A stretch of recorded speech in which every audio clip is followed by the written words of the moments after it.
독특하네. 그지? 아니, 친구 관계야? 아니 고모가 돈을 보내주셨는데 어머니가 안 줘가지고 달라. 무슨 일? 자, 얘는 오답률이 가장 높았던 거는 26번. 26번이 전체 오답률이 가장 높고요. 근데 사실 26번은 24번을 이해하면 정답이 쉽게 보여요. 두 개 문제가 좀 연결되어 있는데 그걸 좀 단순화시킨 게 24번이고 하나의 사례를 만든 게 26번이고 해서 두 개가 문제가 연결되어 있습니다. 그리고 27번의 오답률이 두 번째. 이게 납니다. 그리고 문학의 오답률 가장 높았던 거는 33번. 얘가 오답률 가장 높고요. 근데 사실 견해어 자체가 내용이 막 어렵진 않아요. 왜냐면 지금 현대어플이 거의 다 해놨기 때문에 생각보다 고전 느낌은 별로 없습니다. 안녕하세요. 그런 거고. 그 다음에 문법에서 오답률 가장 높은 거는 12번. 웃지가 않아, 이씨. 근데 이쪽에니까는. 그냥 학교보다 바로 와, 너는. 집에 들이지 말고. 12번이 일단 가장 높아요. 문제 풀어오셨습니까? 아니요. 아니요? 예? 예야 아니요야? 아니. 프린트 갖고 왔어? 네. 예. 화면에 영상 들어가니까 욕하지 말아야지. 주말까지 그거 준 거 있잖아. 그거 또 풀어오지 마. 들어보겠습니다. 풀어오지 마. 뭘 풀어? 집에 끝나고 남아서 하면 되지. 그치? 간단하게. 다들 주말에 집에 일찍 가고 싶지 않으면 풀어오지 마. 나는 왠지 수업 끝나고도 뭔지 학원에 더 남고 싶다는 그런 마음이 든다. 풀어오지 마. 똑같은 거 한 세트 더 줄 테니까. 한 7시쯤 갈 거야.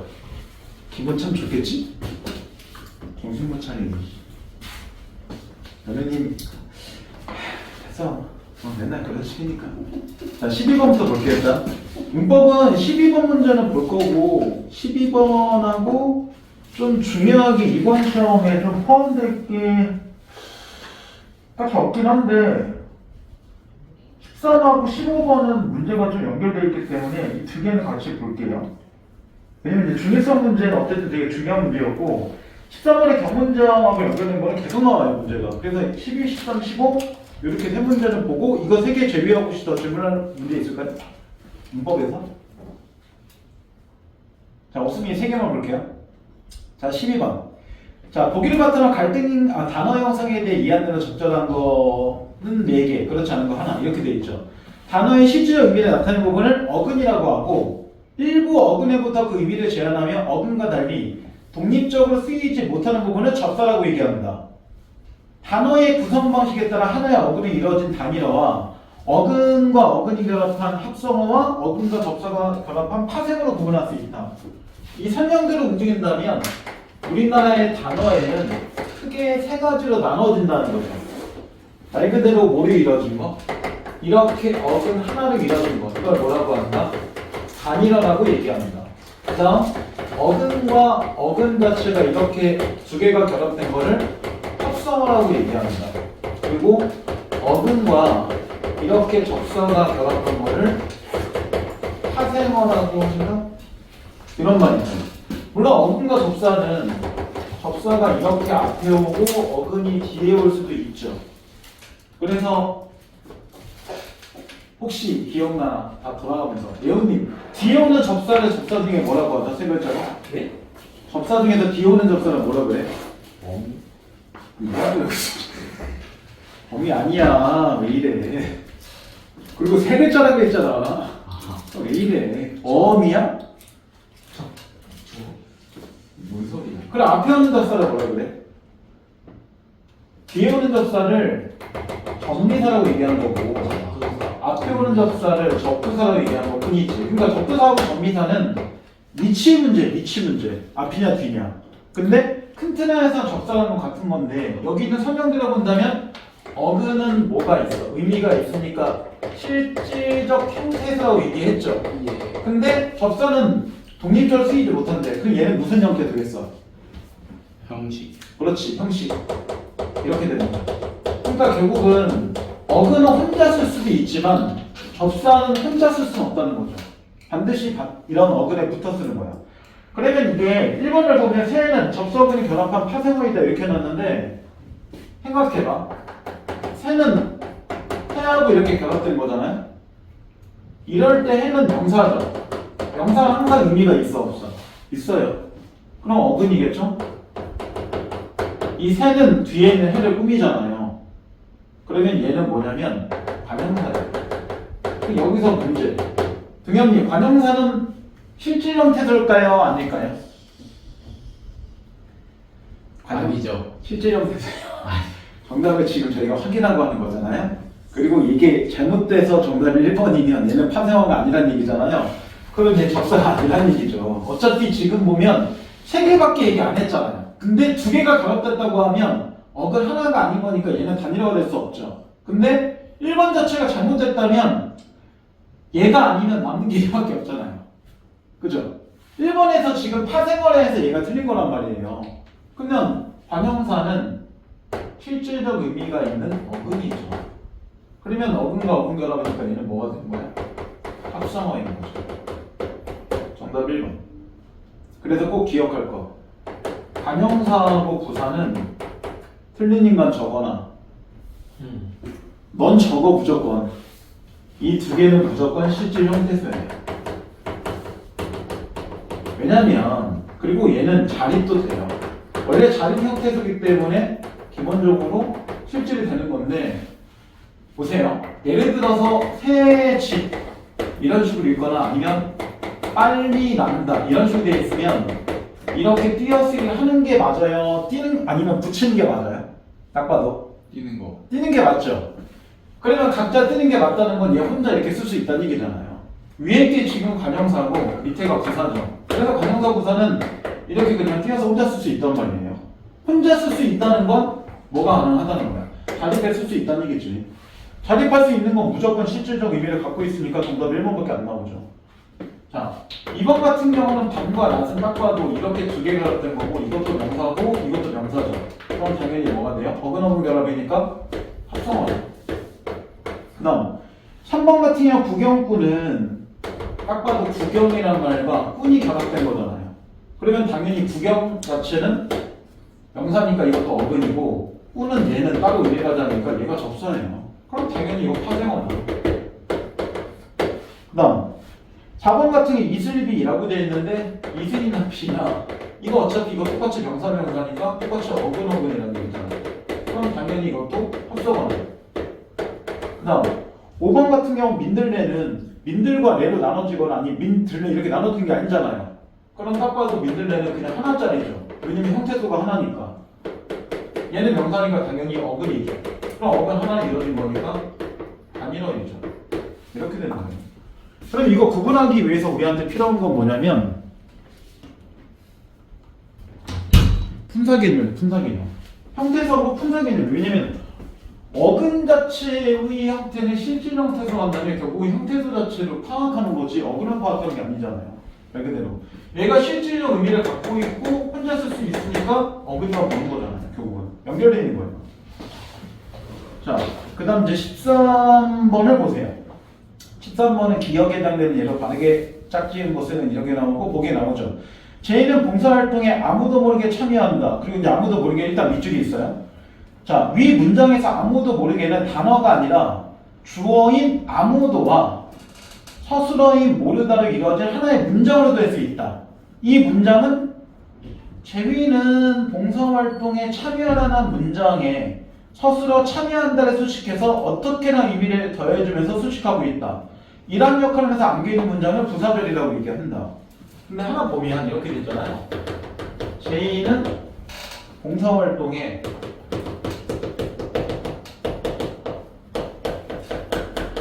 아무도 모르게 라고 되어 있고 여기는 이렇게 밑줄이 있죠. 그 다음에 참여한다 라고 되어 있어요.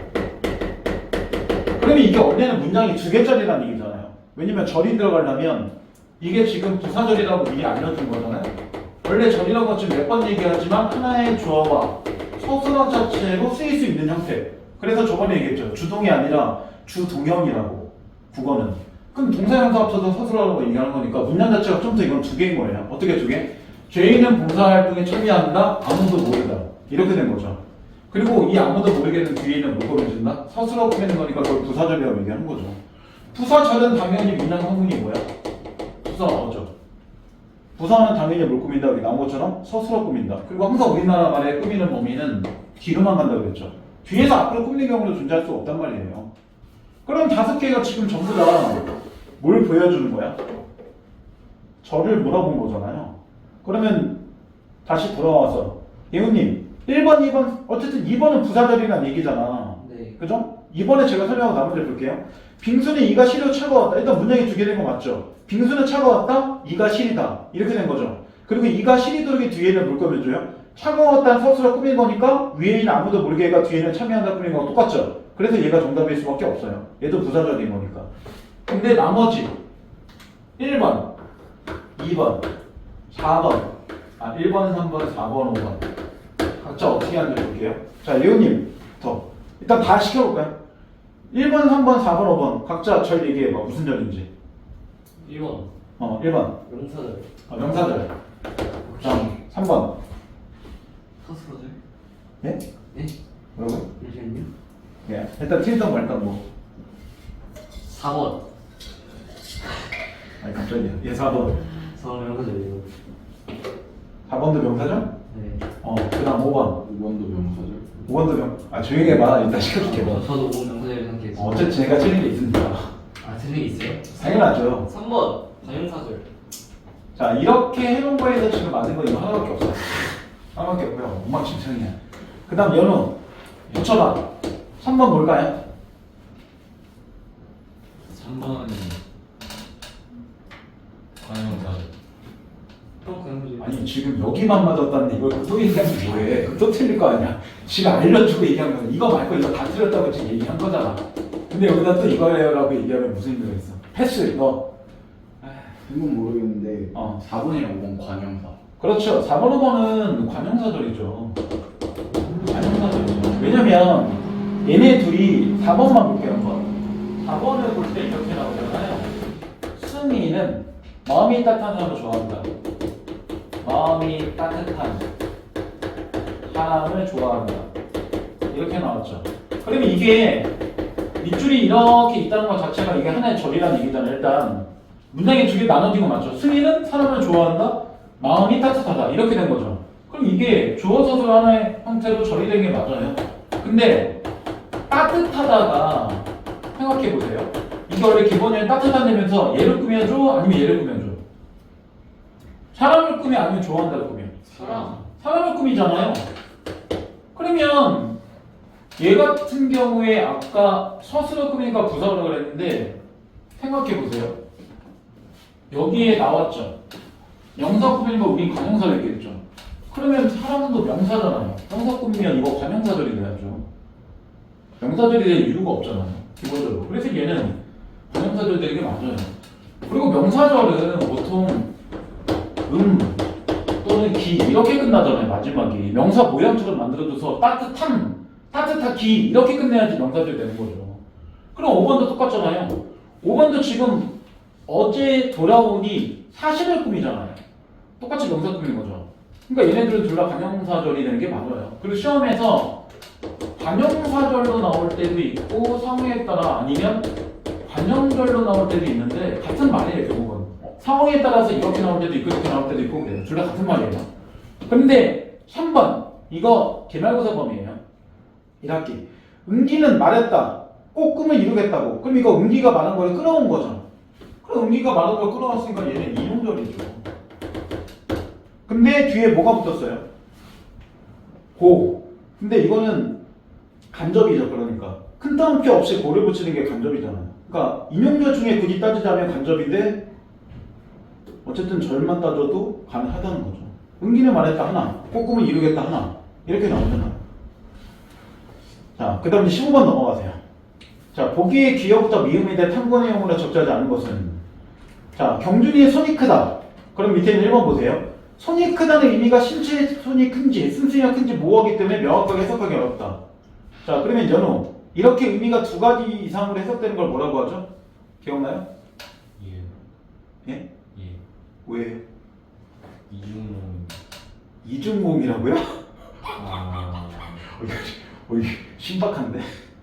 이중모음이다, 갑자기. 와. 야, 저번 주에 수업 들었던 등현님, 이걸 뭐라고 하죠? 저도 이중모음 되게 까먹었는데요. 비웃는 게 아니에요. 저 어이없어서. 내가 저번 주에 나 누구랑 수업했지? 아, 이런 거 중의적 문장이라고 하는 거잖아요. 뭐가 이중모음이야, 갑자기 밑도 끝도 없이. 이중모음은 이런 거죠! 이런 상식 자체가 없는 애들을 봤나? 이런 느낌인데. 중의적 문장은 의미가 두 가지 이상이기 때문에 좋은 문장이 아니라고 그랬잖아요. 왜냐면 뭘 의미하는지 알 수 없으니까. 그러니까 얘는 정답 아니죠. 두 번째, 니은. 효정에 구두를 신고 있다. 그럼 이번에 볼 때 신고 있다는 의미가 구두를 신는 중인지, 즉 진행인지, 아니면 그들이 이미 신은 상태가 완료된 건지를 알 수 없기 때문에 이중적 의미가 들어가죠. 그럼 이것도 중의적 문장이 많아요. 그 다음 세 번째, 디귿. 상호나 아름다운 그녀의 어머니를 만났다. 그리고 이제 3번에 나오죠. 아름다운 게 수식한 대상이 어머니인지 그녀인지 모호하기 때문에 명확하게 해석할 리 없다. 그렇죠. 아름다운 그녀인 건지 아름다운 그녀의 어머니인 건지 정확하게 알 수가 없잖아요. 그 다음 네 번째, 어머니께서 나에게 사과와 귤 2개를 주셨다 라고 나오고 니을 4번. 사과와 귤의 결합에 따라 사과와 귤이 각각 몇 개인지 모호하기 때문에 명확하게 해석하기 어렵다. 쉽게 가면 사과와 귤을 각각 1개씩 줘서 2개 준 건지, 아니면 각각 2개씩을 따로따로 준 건지 이걸 모르겠다는 거죠. 근데 마지막 미음에 나오죠. 지훈이는 웃으면서 들어오는 소민이를 맞이했다 라고 나오죠. 그리고 마지막에 볼 때 웃으면서의 주체가 지훈이인지 아니면 지훈이와 소민이인지가 모호하다. 아니죠. 자, 미음만 볼게요. 미음에 이렇게 나오잖아요. 지훈이는 웃으면서 들어오는 소민이. 지훈이는 웃으면서 들어오는 소민이. 이렇게 되잖아요. 그러면 여기서 볼 때 이 웃으면서를 우리가 생각할 때 지훈이는 웃으면서 들어오는 소민을 맞이했다. 이런 하나의 의미가 되는 거니까 이 웃으면서의 하나의 의미는 지훈이의 의미가 되는 게 맞죠. 근데 또 하나 이렇게 되죠. 지훈이는 하고 끊어보면 웃으면서 들어오는 소민이 이렇게 되잖아요. 그럼 또 하나의 주체는 소민이죠. 그러니까 결국은 웃는 게 지훈이가 웃는 있는 건지 아니면 소민이가 웃고 있는 건지 이게 헷갈린 거지, 아니 지훈이야 소민이인지 이게 아니에요. 그래서 지훈이인지 그 다음 지훈이 지우고 소민이인지 이렇게 돼야죠. 그 정답 5번. 만약에 그냥 5번만 볼게요. 이거 중의성을 해결하려면 어떻게 하는데? 여기다가 이렇게 반점 찍어주면 해결되죠. 그러면 여기서 끊어질 거니까 지훈이가 웃는 거죠. 소민이는 웃게 하고 싶으면 뭐 하면 돼요? 여기다 반점 찍으면 되죠. 그런 식으로. 아니면 차라리 지훈이는 들어오는 뭐 웃으면서 지훈이는 웃으면 이게 참 좋겠네요. 반점 찍는 게. 반점 찍는 게 지금 여기서는 잘 낫죠. 아니면 이거를 이렇게 해도 상관없어요. 지훈이는 들어오는 소민이를 웃으면서 맞이했다 해서 웃으면서를 뒤로 빼버리면 지훈이가 웃는 형태로 만들 수 있죠. 그러니까 중의성을 해결할 수 있는 방법은 여러 가지인데 지금 이건 중의성인지 아닌지만 좀 판단하고 그 주체가 누구인지만 판단한 거기 때문에 문제가 생각보다 그렇게 어렵지 않아요. 이게 2학년 3학년 올라가면 만약에 예를 들어 니은 같은 경우를 완료 형태로만 바꿔주세요. 아니면 뭐 진행으로만 바꿔주세요. 이렇게까지는 같이 나온단 말이에요. 똑같은 형태 문제 나와서. 어차피 문법은 보일 때 좀 완전 다 끝났단 말이에요, 우리. 그럼 여기서 이제 응용 단계가 들어간 거지 더 새로운 개념이 들어갈 건 없어요. 자, 일단 이런 거고. 자, 문법 이 3개만 하고 나머지 혹시 질문할 거 있으면 해주세요. 없으면 제가 오답률에 근거해서만 문학 비문학을 보겠습니다. 혹시 질문할 거 있을까요? 22번. 22번? 혹시 또 있을까요? 22번 제외하고. 이거 일단 하나만 해주면 될까요? 이 답집은 엄청 많이 들었던데 이거 하나만 하면 될까요, 정말?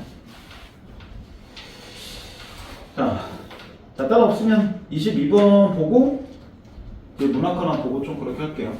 22번은 일단 보기에 있는 그림을 봐보세요. 지금 메모리 있고 전지 있고 SSD가 있고 컴퓨터 시스템의 장착된 마더보드 나오고 밑에 써있죠. 위 그림은 CPU와 램 등의 컴퓨터 시스템이 장착된 마더보드를 꽂으려는 모습이다 라고 되어 있는데 일단 지금 이 그림에서 볼 때 핵심은 SSD가 지금 장착되려고 하는 거잖아요. 근데 SSD 바로 위에 뭐가 있어요?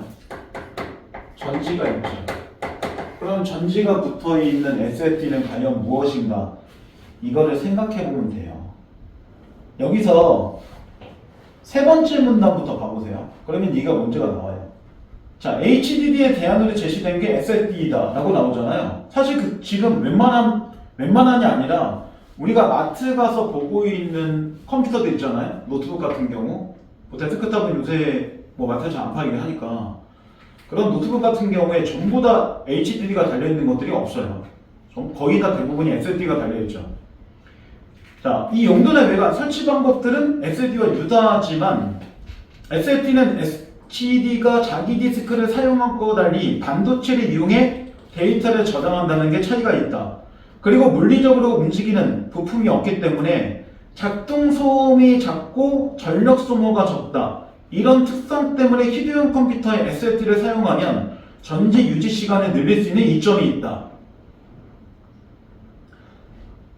이런 SSD는 시스템과 SSD 사이에 데이터를 주고받을 수 있도록 연결하는 부분인 인터페이스, 데이터를 저장하는 메모리, 그리고 인터페이스와 메모리 사이에 데이터 교환 작업이 제어하는 컨트롤러, 외부 장치 SD 간의 처리 속도 차이를 줄여주는 버퍼 메모리로 이루어져 있는데 이 중에 주목해야 할 것이 데이터를 저장하는 메모리이다.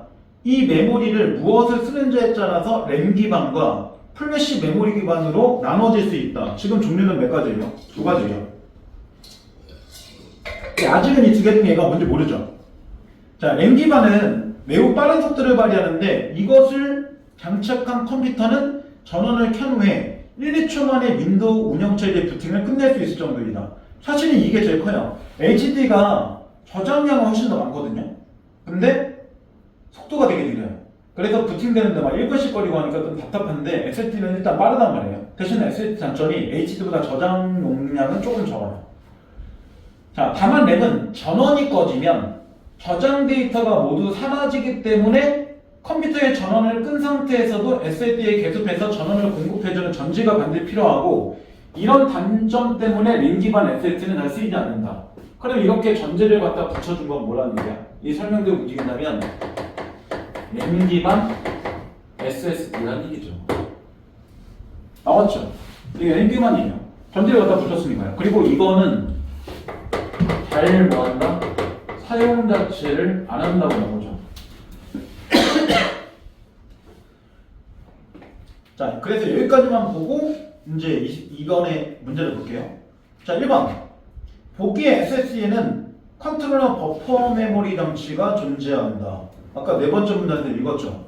다 있다라고. 그 네 번째 문단은 이제 구성에 관한 얘기예요. 그 다음 2번. A는 컴퓨터 시스템과 데이터를 주고받는 분이다. 왜? 네 번째 문단 시작할 때 나오죠. 컴퓨터 시스템과 SSD 사이에 데이터를 주고받을 수 있도록 연결하는 부분이 인터페이스. 그럼 마더보드와 지금 SSD를 연결하는 거니까 얘가 인터페이스가 되는 게 맞죠. 그러니까 2번도 정답 아니죠.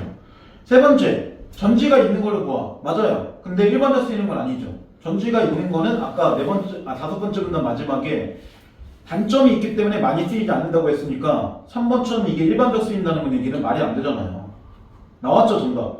그러니까 지금 이게 종류가 두 가지니까 전지가 붙어있는 게 램 기반인지 아니면 플래시 메모리 기반인지를 찾고 둘 중에 좀 더 많이 쓰는 게 뭔지를 찾아보면 램 기반이 아니라 플래시 메모리 기반으로 하는 게 좀 더 많이 쓰이겠죠. 그러니까 정답 3번. 이게 나와요. 그 다음 네 번째. 보기의 SSD는 다른 종류에 비해서 데이터 처리 속도가 빠르다. 아까 다섯 번째 문단을 읽었죠. 이게 가장 1, 2초만이라고 가장 빠르다고. 근데 단점이 있기 때문에 잘 쓰지 않는다는 거고. 그 다음 당연히 전지가 없으면 나 지워지니까 의도적으로 전지를 갖다 붙인 거잖아요 지금. 그래서 이거 확인됐죠. 그래도 생각보다 문제 이렇게 막 어려운 건 아닙니다. 생각보다. 자, 26번 봐보세요. 이거는 24번은 좀 이해하지 26번이 쉽기 때문에 이 두 개를 동시에 볼게요. 자, 24번. 위클 같은 보기를 이해함으로 적절하지 않은 것은 이라고 나오는데 일단 이거는 그래프를 보면 이렇게 나와 있잖아요. 지금 이쪽이 가격이에요. 24번에 보면 여기가 가격이고 그쪽이 소비량이죠. 일반적인 물건이라면 이거 줄지 말고 일반적인 물건이라면 물건 가격이 비싸지면 판매량은 늘어나 줄어들어? 줄어들어요. 보통은 줄어들죠. 그게 정상인데 여기를 보면 좀 이상한 게 일단 이런 식의 그림이 있잖아요. 그리고 여기가 A가 되는 거고 이쪽이 B가 되는 건 딱 봐도 정상적이죠. 왜냐면 가격이 이렇게 올라가니까 지금 뭐예요? 여기 부분을 보면 가격 자체가 올라간 거잖아요. 근데 실제로 뭐예요? 소비량 자체가 줄었으니까 정상적인 과정이에요. 근데 여기서 지금 보면 이상한 게 C부분이죠. C부분을 보면 가격이 이렇게 두 개를 비교해 볼 때 실제로 올랐죠. 근데 소비량이 어떻게 됐어요? 증가됐죠. 그럼 이건 일반적이지 않죠. 그죠? 그 다음에 다시 D를 보면 여기는 또 뭐예요? 가격이 또 올랐죠. 근데 소비량이 뭐였어요? 소비량이 이때에 비해서 좀 줄었죠. 이렇게 된 거예요. 그러니까 1번 선지가 제일 쉬워요. A, B 구간은 기존의 경제이론을 설명할 수 있다. 우리 방금 다 확인했죠. 기본적으로 항상 생각해보면 일반적인 상황이라면 분명히 가격 자체가 올라가면 소비량 자체가 줄어드는 게 정상적이죠. 일반적인 거. 그러니까 이게 가장 일반적이에요. 1번 제일 쉽고 그 다음 2번 A와 B 구간에는 과시적인 소비가 일어나고 있다 라고 나왔는데 아니죠. 과시적 소비라는 게 두 번째 문단을 봐보세요. 자, 두 번째 문단 이런 말 나오죠. 이와 같은 현상에 주목한 베플러는 자신의 책 유형계급을 통해서 개별 소비자의 소비 형태는 독립적으로 이루어지지 않고 다른 소비자의 영향을 받는다고 주장했다. 이거예요. 그러니까 중요한 건 뭐냐면 왜 이렇게 되는 것 같아? 느낌인가? 느낌인가? 내 느낌인가? 이만 맞는데? 이십니다. 날씨가 안 더워진 듯한 일도 듣고 있어. 애호가 주는 거 보니까 그런 거 같기도 하고. 그 이런 수도 있어요. 오늘은 왜 이렇게 주나? 학교 갔다 와서 그래? 오늘 너무 불려요. 오늘 잠은 잘 잤는데. 나 지금 졸리고 더워졌지. 잠을 지금 몇 시간 잤는지 모르겠고. 아까 1시부터 2시까지 1시간 동안 끼고 왔더니 맹한데 지금 참고 있는 거야. 내가 줄 순 없잖아. 너도 이렇게 할 수 없잖아. 그치? 쌤줄은 짚는 거죠. 내가 주면 니네 다 자겠지. 네. 진짜 피곤할 때는 내가 말하다가 졸 때도 있어. 근데 지금 그 정도까지는 아니고. 사람이 그렇잖아. 나도 예전에 한 일주일 동안 하루에 막 2시간, 1시간씩 때가 있었거든. 나중에 얼굴이 막 까매지더라고. 잠을 못 자니까. 내가 찌르다가 잠들었어. 찌르다가. 잠을 깨기 위해서 막 찌르고 있는데 찌르다가 잠들었는데 막 피나고 여기 알았어. 진짜 피곤하면 그럴 수 있겠구나. 그런 거 제가 예전에 그 고시공부 할 때 많이 읽었습니다. 네. 그때 무슨 말이요? 고시공부 할 때. 뭐 행정시험 보고 이럴 때 좀 많이 읽었습니다. 그때 항상 잠이 부족할 때니까. 고3 때도 마찬가지고. 고3 때는 뭐 하루에 2시간, 3시간이라고 버티는 거고.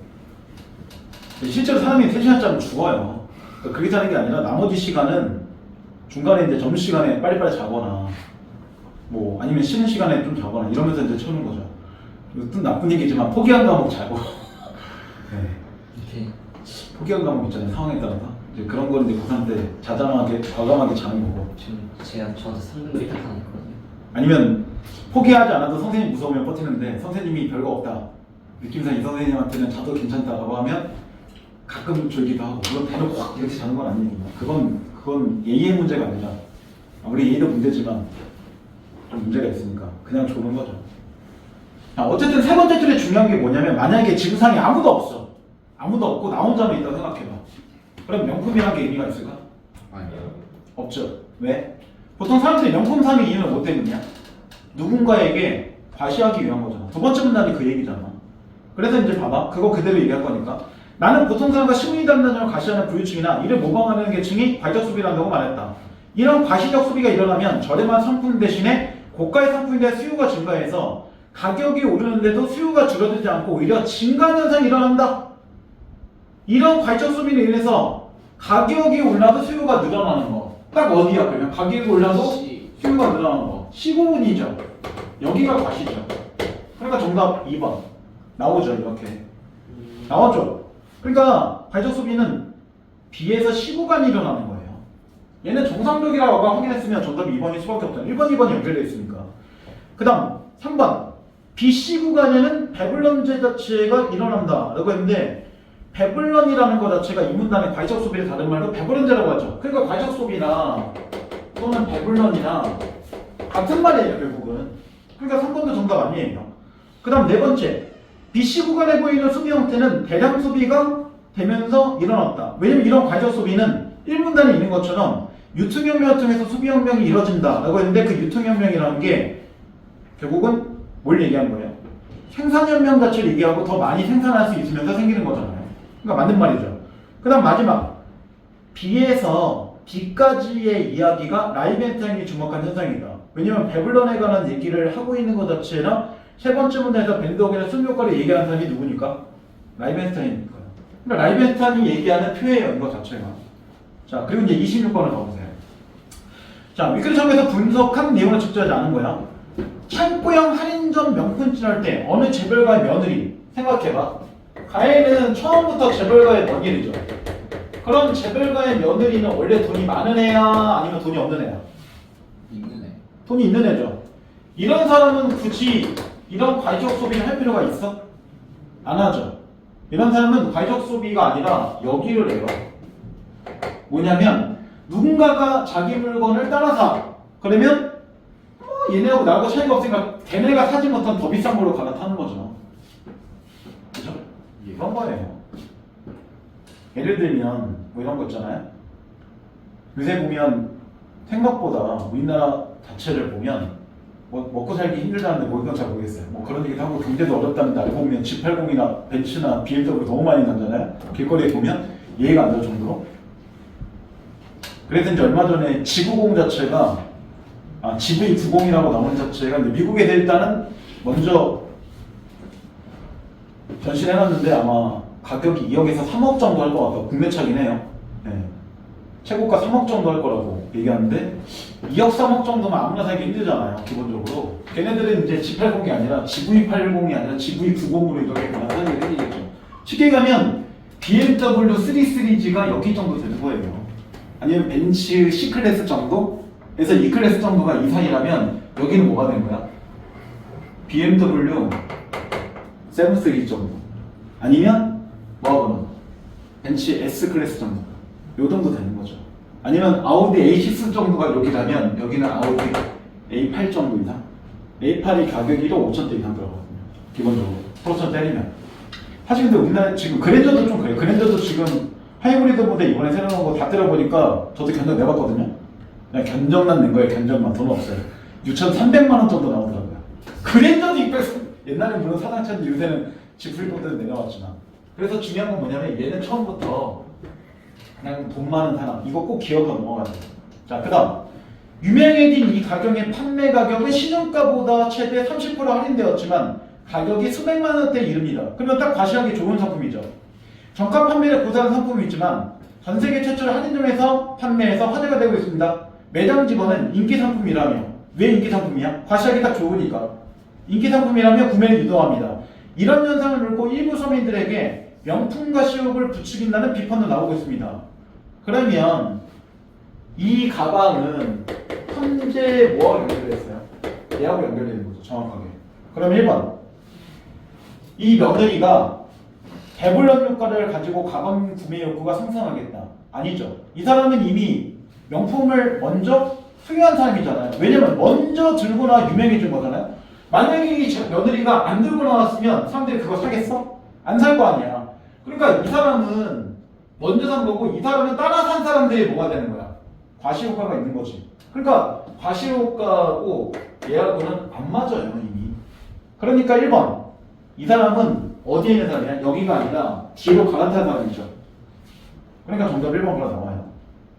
그래서 배불레 효과에서 가방 구매 효과가 상승한 거는 이 재벌가 며느리처럼 보이고 싶은 다른 사람들이죠. 그 다음 2번 나는 가격이 하락하면 수요가 증가한다. 그렇죠. 일부러 가격을 정가보다 30% 환매해 준 거잖아요. 그러면 사람들이 수천만 원일 때보다 말 그대로 1,000만 원일 때보다 할인해서 700만 원에 팔아. 그러면 700에서 살 수도 있잖아요. 예를 들면. 그래서 수백만원 대가 된 겁니다. 그 다음 세 번째, 다는 속물 효과와 연결되어 있다. 그렇죠. 정가 판매 자체를 계속 한 거는 단골고객 유지에 초점을 둔 게 맞아요. 왜냐면 가격을 내리면 재벌가 명예 같은 사람은 더 비싼 걸로 갈아타 버릴 거니까. 그런 거잖아요. 쉽게 얘기하면 지금 이 가방이 구찌라면 이런 사람들이 LMX로 갈아탈 거 아니에요. 예를 들면. 아니면 이게 G80이라면 이 사람은 S클래스로 갈아탈 거잖아요. 그런 얘기예요. 그 다음 네 번째, 나의 판매 전략은 모방 효과를 통해서 늘리고자 하는 것이다. 그게 결국은 과시고 배분의 효과였잖아요. 그 다음 마지막, 많은 과시하기 위한 가방 구매 욕구가 상승한다. 그렇죠. 일부 서민들은 과시적 효과를 내기 위해서 배불런제를 하는 사람들일 거니까요. 그러니까 결국은 이 일부 서민들이 뭐가 되는 거야? 일부 서민들이 과시 효과 자체를 가지려는 사람들이죠. 누가 되기 위해서? 재벌가 매연처럼 보이기 위해서. 이렇게 되는 거예요. 연결되죠. 자, 그 다음 뒤에는 33번 쪽으로 넘어가세요. 자, 이건 33번을 보고 그 다음에 앞에 있는 10을 해석해서 한번 볼게요. 그래도 문제는 32, 33 이렇게 두 개를 같이 볼게요.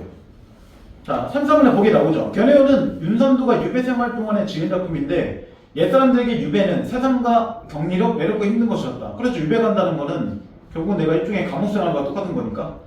유배 동안의 작가는 작품을 통해서 자신의 내면을 들여다보면서 자기가 추구하는 삶의 자세를 드러내기도 하거나 자연물을 매개로 임금이나 어버이에 대한 그림을 표현하기도 한다. 때로는 작품 속에 자신의 억울함을 호소하거나 모함한 상대편에 대한 부정적 감정을 드러내기도 한다. 이거를 한 년에서 다 얘기할 수 없죠. 그러니까 어떤 년은 그리움, 어떤 년은 뭐 자기 추구하는 삶의 자세, 어떤 년은 자기 억울함 호소, 또는 어떤 년은 모함을 한 상대에 대한 부정적 감정. 이게 다른 거니까 각자 찾으라는 얘기예요. 자, 연우님 이거 글의 종류 뭘까요? 시중에 뭘까요? 시중에.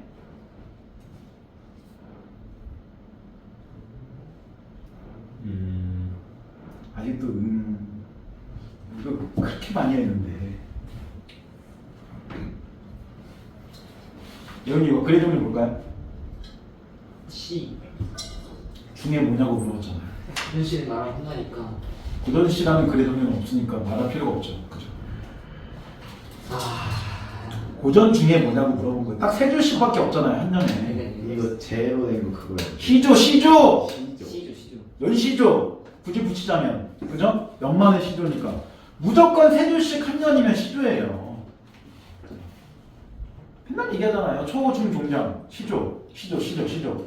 이렇게 되는 거예요. 자, 1수. 슬프거나 즐겁거나 옳다고 하나 그랬다고, 즉 잘못됐다고 하나 내 몸의 해울림만 똑바로 닦을 뿐이언정 그 밖에 남은 일을 분별할 필요가 있을까? 없다. 그러니까 1수는 자기 할 일만 똑바로 하겠다. 이런 얘기잖아요. 그러니까 1에서 얘기한 거는 자기가 추구하는 참회 자세 얘기하는 거죠. 찾았어요. 이건. 자, 그 다음 2수. 매일이 망령 밑에 나오죠. 언행이 상식에서 벗어나 주책 없는 줄을 내가 모를 것인가. 이 마음이 어리석기도 님을 위한 탓이로구나.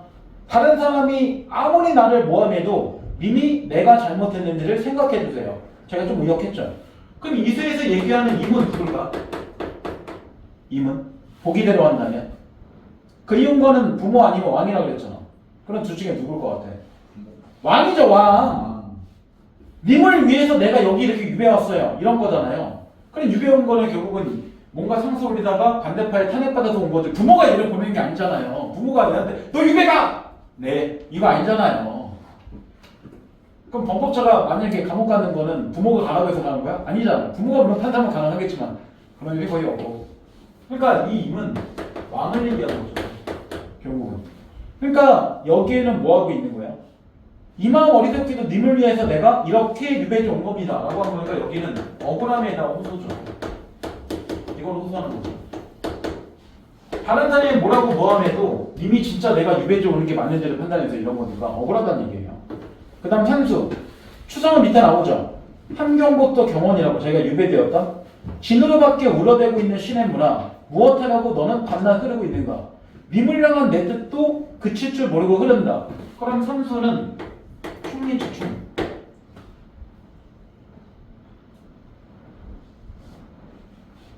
그럼 여기서 하나 볼 거. 신에는 표현법 뭘까요? 신에 나타난 표현법. 시내가 울고 있다. 시내물이 얘기한 거예요. 등에 뭘까요? 시내물이 울고 있어요. 왕이 슬프다. 아니요, 표현법을 얘기하는 거예요. 표현법을. 아, 의인법. 의인법이죠. 의인법. 사실은 자기가 오는 거잖아, 결국은. 그 다음 사수. 산은 길고 길고 물은 멀고 멀고 부모님 그려한 뜻은 많고 많고 어디서 매기러기를 울고 가고 있는가? 그럼 사수는 딱 봐도 부모에 대한 그리움이죠. 이거 너무 대놓고 나왔고. 그럼 마지막 오수. 부모님이 그리워하는지는 처음부터 알았지만 임금을 향한 뜻도 하늘이 생겼으니 임금이 있는 건 부모에게 부려워하는 것과 같다. 그리고 여기는 왕에 대한 그림이죠. 그러니까 연마다 보여주는 주제가 다르기 때문에 연시조 같은 경우는 전체 주제가 의미가 없어요. 왜냐면 연마다 이야기는 따로따로 보니까. 그러면 33번을 먼저 볼게요. 1번에 일수의 내 몸의 해율림만 닦고 닦을 뿐 작가가 내면 성찰이 위해서 자신을 세상과 격리시킨 것이다. 그럼 자기가 일부러 유배에 왔다는 얘기밖에 되네? 근데 일부러 유배에 온 사람이 어딨어? 말이 안 되죠. 분명히 아까 이수를 볼 때 누군가에게 모함받아 여기 온 거잖아요. 결국에는. 그렇기 때문에 자기의 해울이만 닦고 닦고 보는 건 자기가 추구하는 삶의 자세고 결국은 충에 대한 거를 그대로 간직하겠다는 얘기지 자기가 일부러 자기 내면 성찰을 위해서 여기 온 것이다. 이건 말이 안 돼요. 정답 1번 나와요. 바로. 야, 유배를 일부러 온 사람이 어디 있어? 자기가 자연친하면 몰라도 말이 안 되잖아. 앞뒤로. 유배가 뭐냐면 감옥은 아니지만 자기 원래 살던 고향과 꽤 멀리라는 거는 고향까지 걸어서 한 달 정도 걸리기도 하고 어쨌든 뭐 일주일 가까이 걸려 막 지방 오지 이런 데 보내는 거니까 가서 기약이 없어요. 그거 뭐냐면 유배 가는 상태에서 왕이 부르면 다시 오는 거고 안 부르면 거기서 죽는 경우도 있어요. 그러니까 정혜군 같은 경우는 유배만 20년 넘게 해요. 실제로. 그러니까 지금 같은 경우는 징역 몇 년에 처한다. 그럼 딱 몇 년만 있으면 되잖아요. 근데 유배는 그게 없어요. 물론 가끔 애들 보면 감옥이 아니고 도망가면 되지 않아요? 라고 했는데 아 도망가면 왕이 그거 모르겠어요. 거기 지키는 군사가 있는데 병사도 있단 말이에요. 자 이거는 해석 다 했기 때문에 그냥 32번 넘어갈게요. 자 32번 AB에 대한 예로 적절한 거예요. 1번 A에는 이거 A만 갖고 맞춰보세요. A에는 과거 공간이 나오나요? 아니죠. 이거 지금 자기가 보고 있는 시내물인데 이거 유배지 와서 보는 거니까 과거의 공간이 아니죠. 그 다음 2번 A에서 화자의 고뇌하는 모습이 보이나요? 아니죠. 화자는 님을 향한 뜻을 계속 쭉 갖고 있다고 하는 건 고민하는 게 아니라 임금을 향한 그림이나 충성심만 드러내고 있는 거죠. 안 맞아요. 세 번째 A는 화자가 동경한 세계인가요? 화자가 일본에 유배지 와서 이거 동경한다는 건 말이 안 되잖아요. 탈락. 그 다음 네 번째 A에는 대상의 속성을 빗대고 있다. 빗대는 거 다른 말로 뭐라 그래요? 그 빗댐을 다른 말로 하면 비유라고 얘기하죠. 비유법 안에 의인법 포함돼요? 안 돼요? 돼요. 돼요. 그래서 정답 4번. 일단 A만 갖고 볼 때 현재까지 4번이죠. 그 다음 5번 A는 관조라고 했는데 관조는 그냥 객관적으로 관찰하는 거란 말이에요. 근데 객관적으로 관찰하면 시내물이 울고 있어. 이거 자기 주관적 생각이잖아. 안 맞아요 서로 얘하고. 그죠? 시내물이 울고 있다는 건 너무 주관적이잖아요. 그러니까 A만 맞춰도 정답이 4번밖에 없어요. 그럼 이제 B를 갖고만 맞춰볼게요. 자, B에는 현재 공간 1번 나타나 있다. 그렇죠. 산이나 물이나 이런 거는 또 외기록에는 지금 내가 보이는 거니까 B를 갖고 맞추면 1번도 맞을 수는 있어요. 근데 A가 안 맞았죠? 그 다음 B에는 유유자적하는 모습이 나타나 있다 라고 하는데 여러분님 유유자적 무슨 뜻일까요? 유유자적. 유유자적이요. 예, 유유자적. 모르겠어. 이걸 모르면 문제 맞출 수가 없잖아. 유유자적. 한가로. 그렇죠. 한가로워. 근데 유배지 왔는데 뭐가 한가로워? 그치? 안 맞죠? 세 번째, 비에는 화자가 동경한 세계가 없죠. 유배지 왔는데 뭘 동경하고 있어? 그 다음 네 번째, 대상의 속성에 있다 화자의 심령이 드러나 있다. 그래서 보면 외기러기도 똑같이 뭐예요? 울고 있다 나오죠. 그럼 여기도 뭐가 돼? 이것도 의인이죠. 의인이 두 개 나오는 거예요. 정답 그래서 4번이 되는 게 맞죠. 그리고 이게 있다면 당연히 뭐예요? 완전히 또 안 맞죠. 자연스럽게 정답 4번으로 끝나요. 이 문제 풀 때 이렇게 푸는 거야. 말 그대로 A만 갖고 맞추거나 또는 B만 갖고 맞추거나 A, B를 동시에 하는 게 아니에요. 그럼 시간 오래 걸리니까. 항상 보면. 자, 여기까지요. 목표입니다.